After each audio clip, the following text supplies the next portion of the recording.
Você já parou para pensar quantos segredos se escondem nas sombras do mundo? Quantos mistérios permanecem encobertos, longe dos nossos olhos? A história da humanidade é um caldeirão de narrativas ocultas, de crenças que desafiam a lógica e o conhecimento convencional. Religiões que não estão nos livros de história, mas que influenciam culturas e pessoas há séculos. Sussurradas em porões escuros, transmitidas através de gerações. Prepare-se para uma jornada perturbadora para conhecer 5 religiões ocultas, que são tão misteriosas quanto assustadoras. Algumas dessas crenças podem estar mais próximas do que você imagina, ocultas sob um véu de segredo e mistério. No silêncio da noite, longe da agitação das capitais, essas religiões continuam a existir, praticadas por poucos, mas poderosos. Segredos guardados a 7 chaves, rituais que desafiam a lógica e doutrinas tão antigas quanto o tempo. O que vamos revelar agora pode mudar a maneira como você enxerga o mundo ao seu redor. A realidade, como dizem por aí, pode ser muito mais estranha e mais assustadora do que a ficção. Vamos começar nossa jornada na Índia, um país de contrastes, com uma cultura rica e milenar. É lá, em meio à vastidão da fé hindu, que encontramos um dos cultos mais enigmáticos e perturbadores, o Agori. Imagine um grupo de pessoas que acredita que a transcendência espiritual só pode ser alcançada através da quebra de todos os tabus, daquilo que a sociedade considera repugnante. Os Agoris não temem a morte, eles a abraçam. Para eles, a morte é apenas uma passagem, uma etapa natural da existência, e é através do contato com o que a sociedade considera impuro, profano, que se aproximam da iluminação. Cobertos pelas cinzas dos mortos, eles meditam sobre cadáveres, desafiando o conceito tradicional de pureza e pecado. Seus rituais são chocantes para nós brasileiros. Os Agoris se banham em cinzas de cremação, bebem em crânios humanos e se alimentam de restos mortais. Para eles, ao confrontar o que consideramos nojento, eles se libertam do ciclo de reencarnação e se aproximam do divino. Mas não se engane, o culto Agori não é para os fracos. Seus rituais exigem um desapego total do mundo material e uma devoção absoluta à busca pela iluminação, mesmo que isso signifique romper com todos os laços sociais e morais. E o mais assustador, esse culto, apesar de escondido, ainda vive em pleno século XXI. Nas margens do Ganges, longe dos olhares curiosos, os Agoris continuam a desafiar nossas noções de vida, morte e espiritualidade. Seria fácil julgá-los, condená-los por seus costumes, mas será que não existe uma lição a ser aprendida com sua busca radical pela verdade, mesmo que ela se encontre em meio àquilo que consideramos abjeto? Afinal, quem somos nós para julgar o que é puro ou impuro, sagrado ou profano? Os Agoris nos convidam a confrontar nossos medos, nossos preconceitos e a questionar as bases da nossa própria moralidade.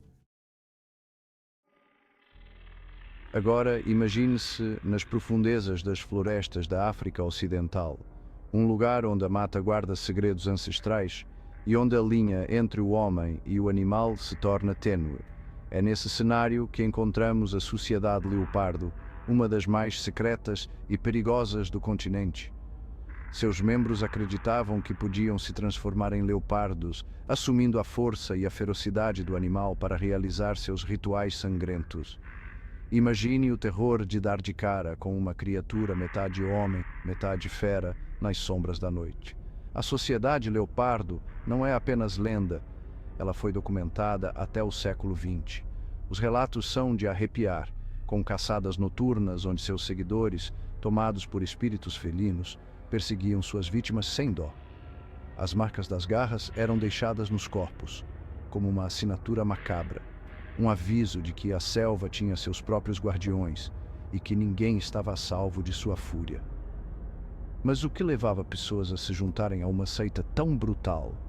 A resposta, como muitas vezes acontece, está no poder.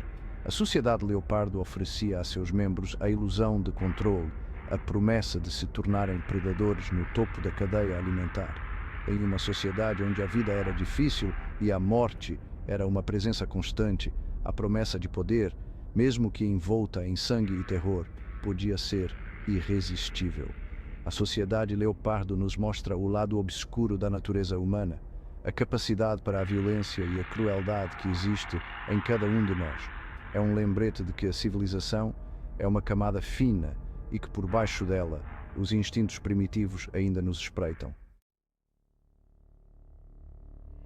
Deixamos a África e viajamos agora para a Grécia Antiga, berço da democracia, da filosofia e da arte.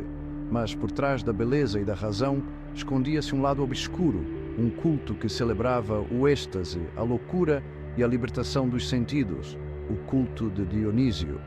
Dionísio, o deus do vinho, da festa e do teatro, era também o senhor do irracional, daquilo que escapa ao controle da razão. Seus seguidores, os báquicos, buscavam a união com o divino através da dança frenética, da música intoxicante e do consumo excessivo de vinho. Imagine-se transportado para uma noite escura, iluminada apenas pelas chamas das tochas. Ao redor, homens e mulheres dançam até a exaustão, tomados por uma energia sobrenatural. O ar é denso com o cheiro de vinho, suor e incenso. No auge desses rituais, acreditava-se que os báquicos eram possuídos pelo próprio Dionísio, transcendendo a realidade e rompendo as barreiras entre o humano e o divino. Era um estado de êxtase e de terror, onde a individualidade se dissolvia no coletivo e onde os limites da moralidade eram rompidos. Mas o que poucos sabem é que durante esses rituais, sacrifícios de animais e, em alguns casos, até mesmo humanos, eram realizados. O sangue, símbolo de vida e energia, era oferecido a Dionísio como forma de aplacar sua fúria e garantir a fertilidade da terra. O culto de Dionísio nos mostra que a religião nem sempre é um conjunto de dogmas e regras. Às vezes ela é uma força primal que nos conecta com nossos instintos mais básicos, com a energia caótica que existe no cerne da própria existência. Nossa jornada nos leva agora ao coração do Oriente Médio, no século XI. Imagine um mundo de intrigas políticas, guerras religiosas e poder disputado a ferro e fogo. É nesse cenário que surge o culto dos assassinos, um grupo secreto temido e reverenciado em igual medida. Originários da Pérsia, seus membros eram conhecidos como Hashashins, uma corruptela da palavra hashish, a droga que, acreditava-se, era usada para induzir estados alterados de consciência e aumentar a coragem dos guerreiros. Este grupo secreto usava o assassinato como ferramenta política, acreditando que a morte de seus inimigos era uma missão sagrada, ordenada por Deus. Treinados desde jovens, os seguidores do culto eram leais, usando técnicas de espionagem, sabotagem e infiltração que até hoje são estudadas.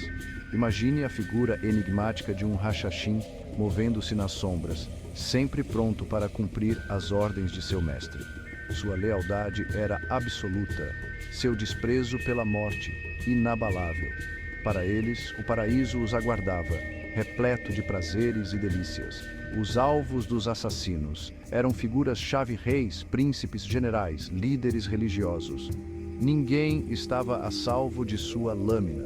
O terror que eles inspiravam era tanto psicológico quanto físico. A mera menção de seu nome era suficiente para causar calafrios em seus inimigos.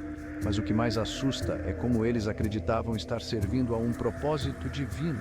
Para os Hashashins, a violência não era apenas um meio para um fim, mas um ato sagrado, uma forma de purificação e redenção.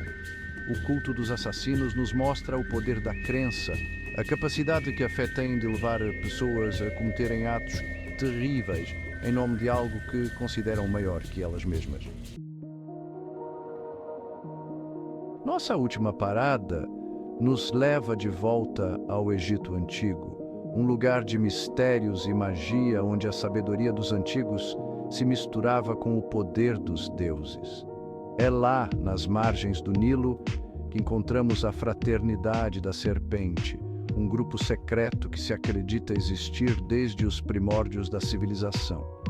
Seus seguidores acreditam que o conhecimento oculto, guardado por gerações, pode conceder poderes inimagináveis.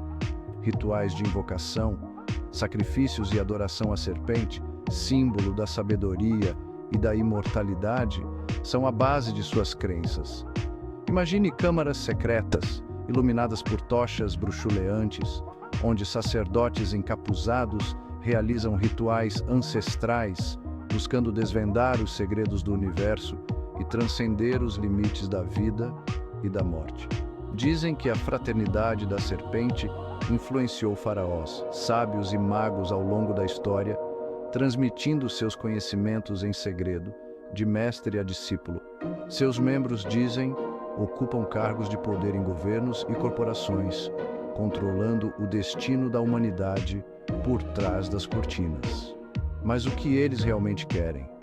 Qual o objetivo final da Fraternidade da Serpente? Alguns acreditam que eles buscam a iluminação espiritual, o domínio sobre a vida e a morte. Outros acreditam que seus objetivos são mais terrenos, poder político, riqueza e controle sobre a humanidade. O mais assustador é que, para eles, estamos todos envolvidos em um jogo cujas regras desconhecemos. Somos peões em um tabuleiro controlado por forças que não compreendemos. A Fraternidade da Serpente nos lembra de que o mundo é um lugar cheio de mistérios e que nem tudo é o que parece ser. Talvez existam forças ocultas em ação, moldando nosso destino. E assim termina nossa jornada pelos caminhos obscuros da fé. 5 religiões ocultas, cada uma com seus rituais, crenças e segredos. O que aprendemos com elas? Que a busca pelo divino, pelo poder, pelo conhecimento, pode tomar muitas formas, algumas belas, outras aterrorizantes. Essas religiões ocultas desafiam tudo o que conhecemos. Seus rituais, crenças e segredos escondidos no tempo nos mostram que, por mais que pensemos que dominamos o mundo, há forças e crenças que permanecem fora do nosso alcance. No fim, o que fica é a certeza de que o mundo é um lugar muito mais complexo e misterioso do que jamais poderíamos imaginar, e que, nas sombras da história, muitos segredos ainda aguardam para serem revelados.